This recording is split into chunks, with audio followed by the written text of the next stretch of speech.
present a powerful and inspiring story from our scriptures, the tale of Bhakt Prahlad and Lord Narsingh. It reminds us that true devotion and faith always triumphs over ego and evil. When the king Hiranyakashipu was filled with pride and injustice, Lord Vishnu appeared in his fierce Narsingh avatar to protect his beloved devotee Prahlad and restore righteousness. Let's witness this divine act of courage, faith, and devotion.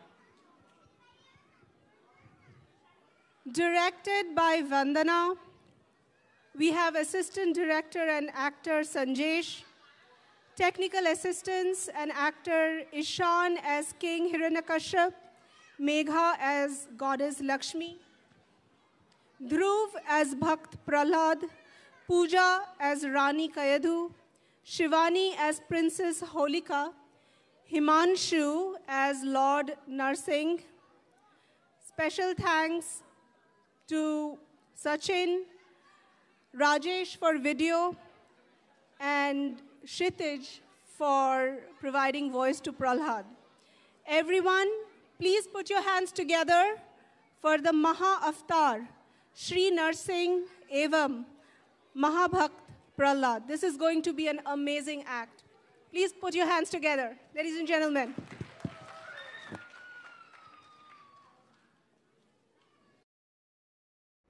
देवियों और सज्जनों, षष्ठी का अटल नियम है, जहाँ सत्य होता है वहाँ संघर्ष अवश्य होता है, जहाँ प्रेम होता है वहाँ परीक्षा निश्चित होती है। आज हम आपके समक्ष लेकर आए हैं एक ऐसी पावन कथा जो हमें सिखाती है कि सच्ची भक्ति और अटूट विश्वास के आगे अहंकार कभी टिक नहीं सकता। सुनिए उस परम भक्त प्रहलाद की अद्भुत कथा, जिसकी भक्ति स्वयं श्री विष्णु को नरसिंह रूप में प्रकट होने पर विवश कर देती है। आइए अब हम चलते हैं बैकुंठ धाम, जहाँ भगवान विष्णु और देवी लक्ष्मी विराजमान हैं। श्रीमन्नारायण नारायण हरे हरे, श्रीमन्नारायण नारायण हरे हरे। हे नाथ, मुझे आपके इस नन्हे अबोध भक्त प्रहलाद की करुणा से भरी पुकार सुनाई दे रही है। उसके पिता का उस पर अत्याचार सारी सीमाएं पार कर चुका है। मुझे भय है कि प्रहलाद का कोमल हृदय ये सब और कितना सह पाएगा। देवी, प्रहलाद इस संसार में अपनी भक्ति का प्रकाश फैलाने आया है। प्रहलाद की भक्ति और मुझ पर आस्था समुद्र से गहरी और हिमालय से भी ऊंची है। उसकी भक्ति, निष्ठा और मुझ पर अचल विश्वास ही उसकी ढाल बनेगा। किंतु प्रभु, नन्हा सा बालक होकर भी वह इतने कठोर कष्ट सह रहा है। हिरण्यकश्यप का यह अहंकार कि मैं ही ईश्वर हूँ और सिर्फ मेरी ही पूजा अर्चना की जाए, मेरे अतिरिक्त और किसी की भी भक्ति दंडनीय अपराध है। हे नाथ, अब प्रहलाद की भक्ति की और परीक्षा ना लीजिए। कृपया उसकी पुकार सुने, उसके कष्टों का कोई शीघ्र उपाय करें प्रभु। देवी, जब जब धरती पर अधर्म और अत्याचार अपनी सीमा पार करता है, तब तब धर्म की रक्षा के लिए मैं स्वयं नारायण अवतार लेता हूँ। हिरण्यकश्यप को मिला वरदान उसके अहंकार का कारण बन चुका है। अब समय आ गया है जब उसे उसके कर्मों का दंड मिले। मैं शीघ्र ही अपने भक्त के कष्टों को दूर करने के लिए नरसिंह अवतार धारण करूंगा। आप धन्य हैं प्रभु।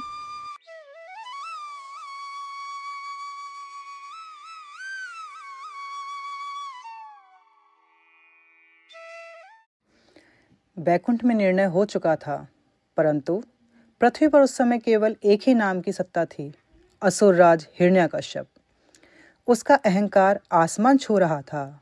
वह भूल चुका था कि सत्ता परिवर्तनशील है, परंतु धर्म अटल है। अपने पुत्र को, अपने ही रक्त को वह केवल इसलिए सता रहा था क्योंकि वह बालक हरि नाम का जाप करता था। आइए देखते हैं राजमहल में क्रोध और भक्ति का वह भीषण टकराव, जिसने देवताओं को भी चिंता में डाल दिया।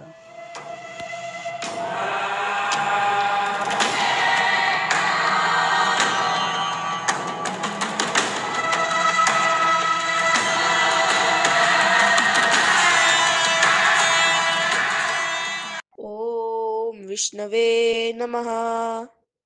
ओम विष्णवे नमः। प्रहलाद, फिर वही नाम, फिर वही विष्णु विष्णु। मेरे अतिरिक्त किसी और देवता का नाम नहीं गूंजेगा। मैं ही इस संसार का स्वामी हूं, मैं ही सृष्टि करता हूं। मेरे आगे कोई ईश्वर नहीं। पिताश्री, आप राजा है, पर संसार के स्वामी तो केवल श्री हरि है, कण कण में है। मैं सत्य कैसे छोड़ दूं? सत्य, मैं ही स्वामी हूं, यही सत्य है। अब से तुम केवल मेरी पूजा करोगे, अन्यथा तुम्हारी यह विष्णु भक्ति तुम्हें विनाश के मार्ग पर ले जाएगी। हे नाथ, प्रहलाद तो अभी बालक है, कृपया उसे क्षमा कर दे। यदि यह फिर से विष्णु का नाम लेगा तो मैं इसे मृत्यु दंड दूंगा। पिताश्री, आप मेरे शरीर को नुकसान पहुंचा सकते हैं, पर मेरे भक्ति को नहीं। बस सैनिकों, मेरे सामने से ले जाओ इसे और पहाड़ की चोटी से फेंक दो।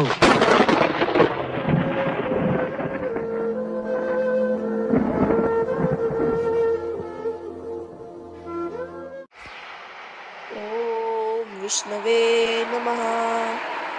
ओम विष्णवे नमः।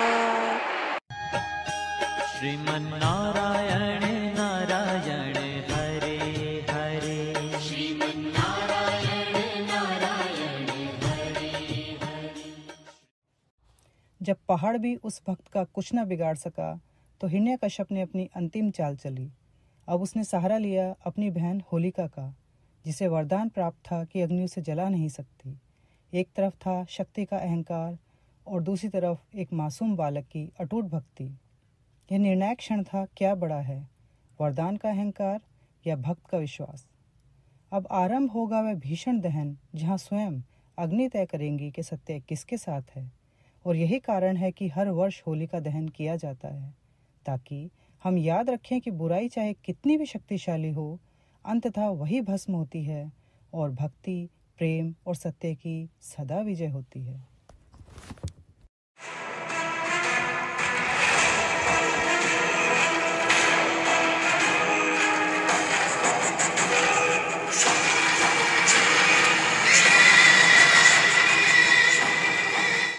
आइए भ्राताश्री, आपका स्वागत है। आज अचानक हमारे महल कैसे आना हुआ? बहन होलिका, तुम्हें वरदान प्राप्त है कि अग्नि तुम्हें जला नहीं सकती, है ना? जी भ्राताश्री, आपने सही कहा, मुझे यह वरदान प्राप्त है। होलिका, आज उस वरदान का उपयोग करना होगा।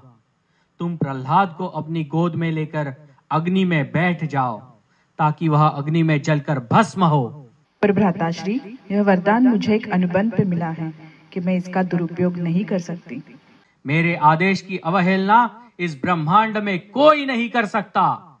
ठीक है भ्राताश्री, जैसा आप कहे, मैं आपकी आज्ञा का पालन करूंगी।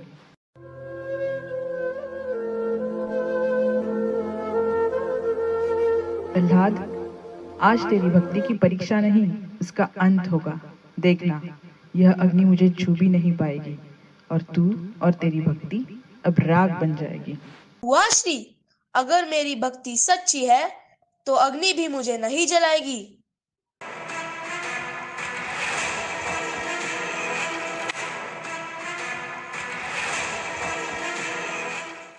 ओम विष्णवे नमः। ओम विष्णवे नमः। अरे अरे, ये क्या हो रहा है? अग्नि मुझे जला रही है, तुझे नहीं। और यह बालक, क्या सच में विष्णु तेरे साथ है? प्रहलाद, बचाओ बचाओ भैया, बचाओ, मैं जल रही हूँ भैया, बचाओ।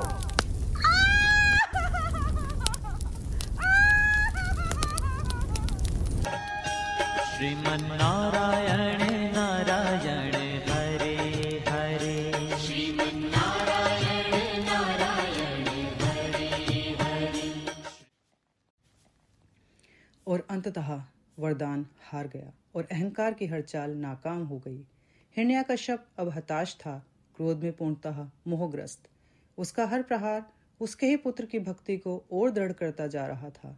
और तब वह क्षण आ पहुंचा जब भक्ति का तेज स्वयं भगवान को प्रकट होने हेतु विवश कर देता है।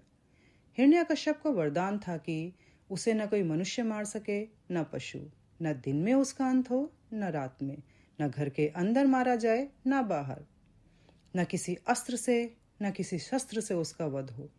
आइए देखें हरि की अंतिम लीला का मंचन और भगवान नरसिंह का दिव्य अवतार। ओम विष्णवे नमः। प्रहलाद! महाराज, यह तो आपका ही पुत्र है, कृपा करें इसे क्षमा कर दीजिए। वह बालक है, इसका अपराध केवल भक्ति ही है। माँ, आप चिंता न करें, प्रभु तो कण कण में है। मैं इसे क्षमा नहीं कर सकता।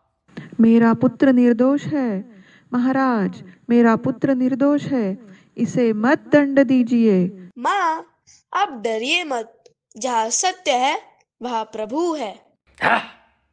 कहाँ है तेरा विष्णु? तू कहता है वो सर्वव्यापी है, वो हर जगह है। क्या वो यह स्तंभ में भी छुपा बैठा है? हाँ पिताश्री, भगवान हर जगह है, इस स्तंभ में भी। तो सुन, अभी यहीं इसी क्षण मैं तेरे भगवान को ललकारता हूं।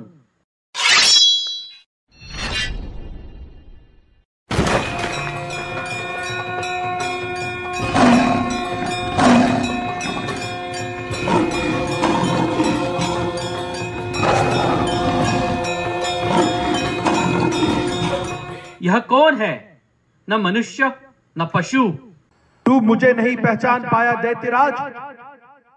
मैं हर युग में आता हूं जब अधर्म अपनी चरम सीमा पे होता है।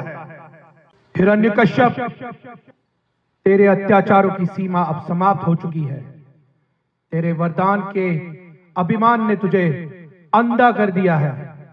अब देख सत्य का रूप। मुझे वरदान है, कोई देव कोई मानव मुझे मार नहीं सकता। न दिन में न रात में कोई मेरा अंत नहीं कर सकता। वरदान वरदान धर्म की रक्षा के लिए होता है, मूर्ख, अहंकार की पूर्ति के लिए नहीं। देख मुझे, मैं आधा नर हूं आधा सिंह। ये न दिन है न रात, ये संध्या का समय है। न तू घर के अंदर है न बाहर, न अस्त्र से न शस्त्र से, मेरे नाखूनों से ही तेरा वध होगा।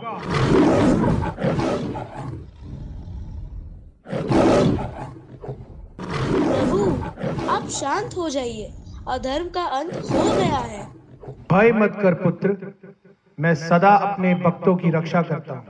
प्रभु, आप मेरे जैसे एक नन्हे भक्त के लिए स्वयं प्रकट हुए, ये आपका असीम प्रेम है। धर्म की सदा विजय होती है, अधर्म का अंत निश्चित है। प्रहलाद, तेरी भक्ति ने आज संसार को सिखा दिया है कि सच्चा विश्वास कभी व्यर्थ नहीं जाता। शांताकारं भुजगशयनं पद्मनाभं सुरेशं विश्वाधारं गगनसदृशं मेघवर्णं शुभांगं लक्ष्मीकान्तं कमलनयनं योगिभिर्ध्यानगम्यं वन्दे विष्णुं भवभयहरं सर्वलोकैकनाथम्।